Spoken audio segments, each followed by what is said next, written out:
गांव के कोने में एक वीराना खेत था जिसे रात में पार करने की किसी की हिम्मत नहीं होती थी। दिन में तो वो जगह बहुत हरी भरी रहती थी, लेकिन जैसे ही सूरज ढलता था वहां की हवा में अजीब सा सन्नाटा छा जाता था। लोग कहते थे कि वहां पे कुछ अनदेखी शक्तियां रहती हैं जो रात में जागती हैं। एक दिन रामू नाम का लड़का उस खेत के पास से गुजरता है तो अचानक उसको महसूस होता है कि जैसे चारों तरफ पेड़ हिल रहे हों, लेकिन हवा एकदम शांत थी। तभी उसने अचानक सुना एक गाय की दर्द भरी आवाज। वो आवाज इतनी डरावनी थी कि उसके रोंगटे खड़े हो गए। उसने हिम्मत करके खेत की ओर देखा तो वहां पर कोई नहीं था, सिर्फ एक सूखी पेड़ की टहनी अपने आप हिल रही थी। रमेश ने ध्यान दिया कि खेत के पेड़ अजीब अजीब सी शक्लें बना रहे थे, जैसे उसको घूर रहे हैं। अचानक उसको ऐसा महसूस होता है कि उसकी टांगें भारी हो रही हैं, जैसे उसको कोई जड़ें पकड़ रही हैं। उसने भागने की कोशिश की, लेकिन तभी अचानक उसको खेत के बीचों बीच एक टूटी फूटी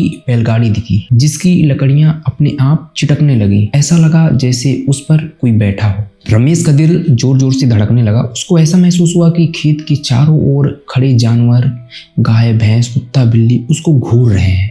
उनकी सबकी आंखें एकदम लाल चमक रही थी। तभी एक गाय इंसानी आवाज में बोलती है कि तू यहाँ से भाग जा, नहीं तू भी यहाँ का हिस्सा बन जाएगा। रमेश के पैरों तले जमीन खिसक गीत सुनने के बाद वह जोर से वहां से भागता है। जब वह गांव पहुंचा तो बुजुर्गों ने बताया कि वे खेत उन जानवरों की आत्माओं का है जिन्हें पहले वहां पर जिंदा दफना दिया गया था। वे रात में इंसानों से बदला लेने के लिए जागते हैं। अगर रमेश वहां थोड़ी देर और रुकता तो शायद वहां से वापस नहीं आता।